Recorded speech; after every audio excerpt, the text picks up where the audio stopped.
Hello everyone, how are you? I hope you are all fit and fine at home and welcome back to my channel. In my last video, I have told you about the finite or non-finite verb, and I have told you that non-finite verbs are of three kinds. The first one is infinitive, the second is gerund, and the third one is participle. And in this video, we will talk about the first kind, that is infinitive.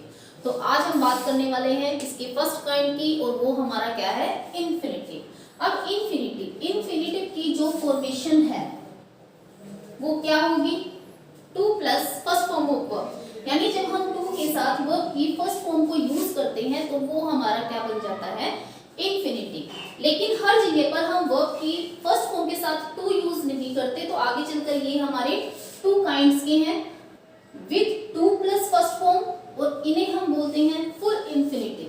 क्या कहा जाता है, full infinitive. And when we use them without to, it is called bare infinitive. तो इसे क्या बोला जाता है, bare infinitive. And today we will discuss about this one, full infinitive. It means to plus first form of verb. तो चलिए देखते हैं और समझते हैं कुछ एग्जांपल्स के थ्रू। I have written here some examples. The first one is to tell lie is a sin। अब इस एग्जांपल में क्या है, to tell, it is infinitive and this one acts as noun in a sentence। ये किस तरह से काम करता है, as noun, ठीक है। नेक्स्ट है, this is not the time to play jokes। in this sentence to play, it is infinitive and before to play there is time is given। अब टाइम की बात करूं कि टाइम क्या है, टाइम क्या है मेरा, नाउन। अब जो नाउन वर्ड को मॉडिफाई करते हैं वो हमारे क्या कहलाते हैं, एडजेक्टिव। इट मींस कि यहाँ पर इन्फिनिटिव ने कैसे काम किया, एज एडजेक्टिव। चलिए थर्ड सेंटेंस देखते हैं, वी ईट टू लिव। अब ईट वो वर्ड मेरा क्या है, वर्ब, क्या है मेरा, वर्ब। और वर्ब के बाद जो ऐड होके उसका मीनिंग चेंज करे उसे हम क्या बोलते हैं, एडवर्ब। इट मींस कि इस सेंटेंस में to eat, this infinitive acts as adverb in a sentence. तो हमारा कंक्लूजन क्या निकल कर आया कि infinitive acts as noun, adjective और एडवर्ब इन अ सेंटेंस। कि सबसे पहले तो ये समझ लीजिए कि जो इन्फिनिटिव है वो एज नाउन भी काम करते हैं, एज एडजेक्टिव भी काम करते हैं और एज एडवर्ब भी काम करते हैं। तो चलिए बात करते हैं हम एज नाउन, कि एज नाउन कैसे काम करते हैं। लेट अस सी। और अगर आपको मेरा वीडियो अच्छा लगे तो लाइक और शेयर करना ना भूलें एंड सब्सक्राइब माय चैनल, जो कि आप अक्सर भूल जाते हो। Okay, as subject. तो एज सब्जेक्ट कैसे काम करते हैं, किसी भी सेंटेंस में अगर एज सब्जेक्ट, मैंने कहा नाउन की तरह, तो नाउन का चैप्टर हम सबने पढ़ा है।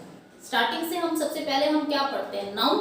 और नाउन के बारे में अगर हम बात करें, नाउन, हमारी इंग्लिश ग्रामर की शुरुआत ही किससे होती है, नाउन से। अब नाउन की अगर मैं बात करूं तो नाउन क्या क्या काम करता है सेंटेंस में, एज सब्जेक्ट, कहीं पर भी ये सब्जेक्ट का काम करता है।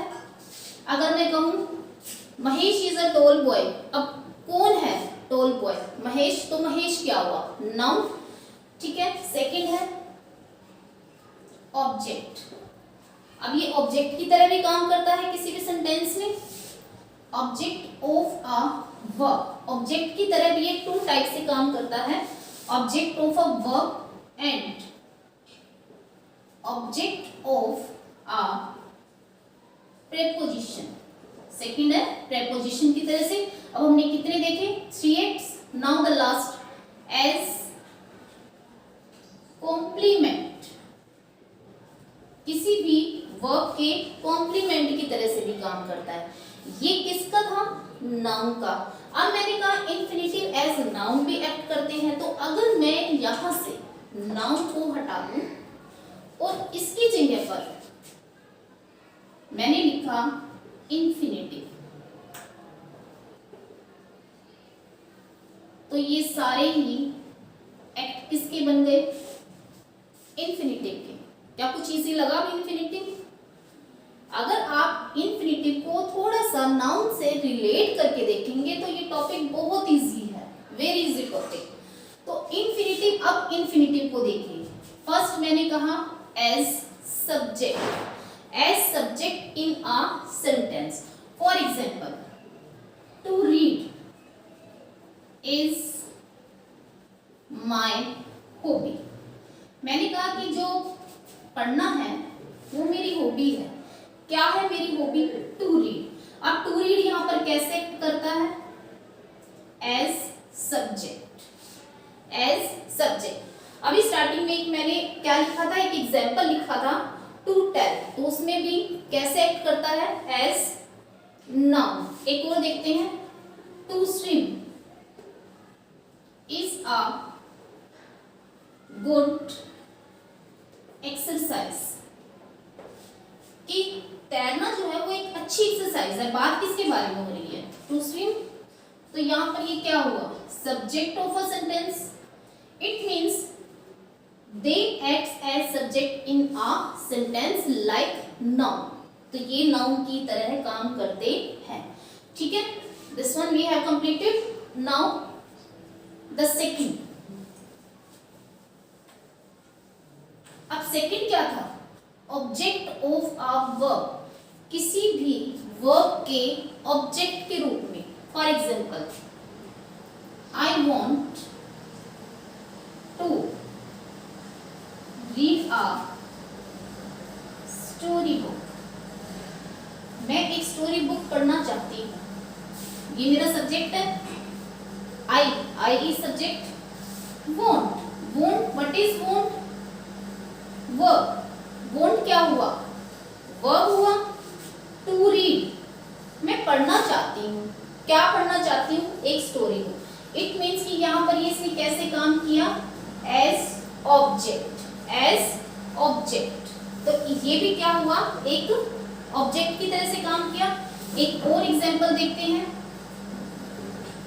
गर्ल्स लाइक टू डांस, कि गर्ल्स डांस करना चाहती हैं। क्या करना चाहती हैं?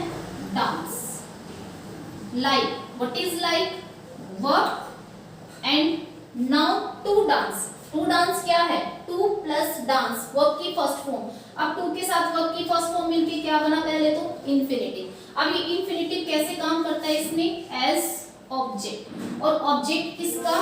वर्ब का, because like is the verb. तो यहां पर इसने कैसे काम किया? Object as a verb. अब थर्ड था ऑब्जेक्ट ऑफ अ प्रेपोजिशन। अब ऑब्जेक्ट ऑफ प्रेपोजिशन कैसे? Let us see with the help of examples. If I write here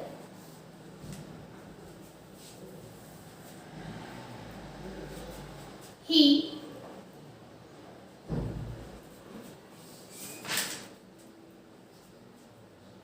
I am writing one example. The game is about to start, कि game अभी शुरू होने वाली है, लगभग शुरू होने वाली है। द गेम, ये तो हुआ सब्जेक्ट। ओके, इज अबाउट, अभी अबाउट क्या है? All of you know about it, it is preposition. ये क्या है? प्रेपोजिशन। एंड टू स्टार्ट, अब टू स्टार्ट क्या है? ये मेन वर्ब तो हो नहीं सकती, नहीं हो सकती ना, क्योंकि टू भी लगा हुआ है फर्स्ट फॉर्म ऑफ वर्ब भी। तो ये क्या हुआ? Infinitive. And it acts as object in a sentence. अब ऑब्जेक्ट किसका है? प्रेपोजिशन का। तो इट मींस कि जो हमारे इंफिनिटिव हैं वो किस तरह से एक्ट करते हैं, या फिर हम उन्हें कैसे यूज कर सकते हैं? ऑब्जेक्ट ऑफ अ प्रेपोजिशन, एक प्रेपोजिशन के ऑब्जेक्ट के रूप में। एक और देखते हैं, she stood, she stood up to ask a question. She stood up to ask a question. She तो क्या है? सब्जेक्ट है। अब इंफिनिटिव की बात करूं तो कहाँ है infinitive? To ours and before it there is up. अब भी क्या है मेरी preposition and it is to ask, it is infinitive and it acts as the object of preposition. It means कि हम इसे किसी भी preposition के object के रूप में भी इसको हम क्या करते हैं, use करते हैं। Okay, now the last one is as complement. अब complement क्या है कि complement किसी भी sentence में सेंस को पूरा करने के लिए हम उसे यूज करते हैं। For example, in complement he appears, he appears वह दिखाई देता है, टू बी सैड, वह कैसा दिखाई देता है, सैड। तो यहाँ पर ये क्या है मेरा, अगर मैं यहीं पर फुल स्टॉप लगा दूं इसको, तो क्या इसकी सेंस पूरी हो जाएगी? नहीं होगी। तो मुझे इसकी सेंस पूरा करने के लिए मुझे कुछ इसमें ऐड करना पड़ेगा, और ऐड करने के लिए मैंने किसको यूज किया, इंफिनिटिव को। किसको यूज किया यहाँ पर, इंफिनिटिव को। ओके, चलिए अब दूसरा एग्जाम्पल देखते हैं कि दूसरे एग्जाम्पल में हम कैसे इसे कर सकते हैं।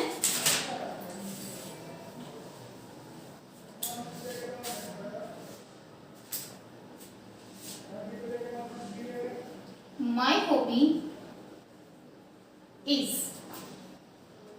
to collect coins, कि मेरी हॉबी है कॉइन्स को कलेक्ट करने की।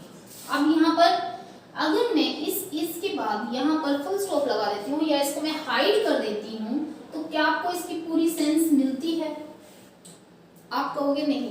क्यों? क्योंकि इसके साथ किसी चीज का जुड़ना, किसी वर्ड्स का जुड़ना जरूरी है, तभी इसकी पूरी सेंस होगी। तो इसकी पूरी सेंस के लिए मैंने क्या यूज कर लिया, टू कलेक्ट कॉइन्स। तो ये क्या है, इंफिनिटिव। इट मींस कि ये किसी भी सेंटेंस में एज कॉम्प्लीमेंट भी काम करता है।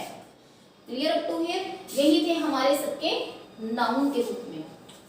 तो ये था आपका infinitive and use of infinitive and full infinitive, and without to or bare infinitive we will study in the next